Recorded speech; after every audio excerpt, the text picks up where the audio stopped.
मान लो पत्नी है और पति है। अब इनका कर्तव्य है पति को अनुकूल रखना, उसकी सेवा। अब उसका कर्तव्य है पत्नी की कामनाओं की पूर्ति करते हुए दुलार करना, क्योंकि वो शरणागत है, एक तरह से पूर्ण समर्पित है, अपने परिवार को त्याग कर तुम्हारा आश्रय लिए।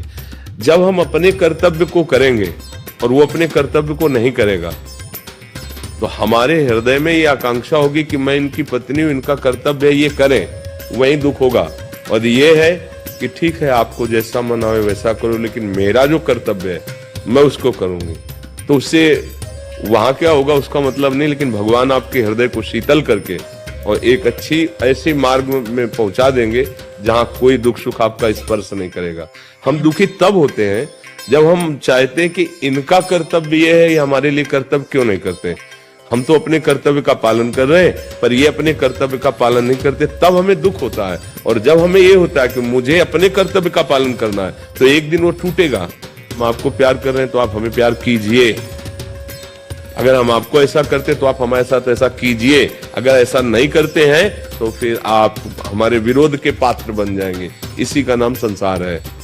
ये परहित नहीं है, ये कर्तव्य नहीं है, ये अच्छाई नहीं है, ये अहंकार का खेल है। अंतर की बात यहाँ अध्यात्म की सूक्ष्म बात होती है। व्यवहार में तो कि भाई करना चाहिए ना, पर हमें चाहिए कि अगर वो विपरीत चल रहा है तो मेरे किसी कर्म का पूर्णतया त्याग कराया जा रहा है, उसका नाश किया जा रहा है, और हम अपने कर्तव्य से चल रहे हैं, इसलिए हमारी उन्नति निश्चित होगी, भगवत मार्ग निश्चित पुष्ट होगा।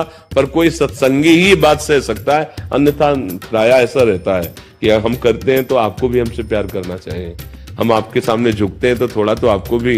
ये संसार में चलेगा, परमार्थ में नहीं चलेगा। परमार्थ में कि हम आपको प्यार करेंगे, आप हमें गाली दीजिए, आप हमारा अपमान कीजिए, मैं अपनी निष्ठा से नहीं डिगूंगा और एक दिन आपको अपने अनुकूल बना के दिखाऊंगा। भूल करती तो अभी तो धोखा है, अपने तो प्रभु है और वो कभी धोखा कर नहीं सकते। आपने प्रभु को अपना नहीं माना ना, तो देखो भूल कर ही ना, और वो कभी धोखा देते नहीं, प्रभु कभी नहीं धोखा देते, नहीं देते। अभी उनको उनका परिचय आपको मिला नहीं, इसलिए वो कभी धोखा नहीं देते। वो सत्य है, वो सच्चिदानंद है, और यहाँ कोई प्यार नहीं करता, सब धोखा है।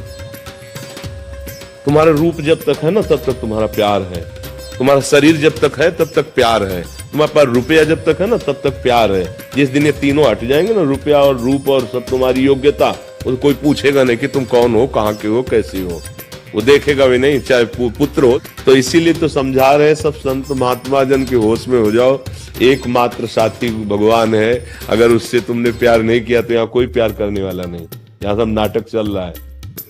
तो इसलिए हमें तो लगता है कि ड्रामे का खेल चल रहा है माया का, तो इस ड्रामे से बचने की कोशिश की जाए।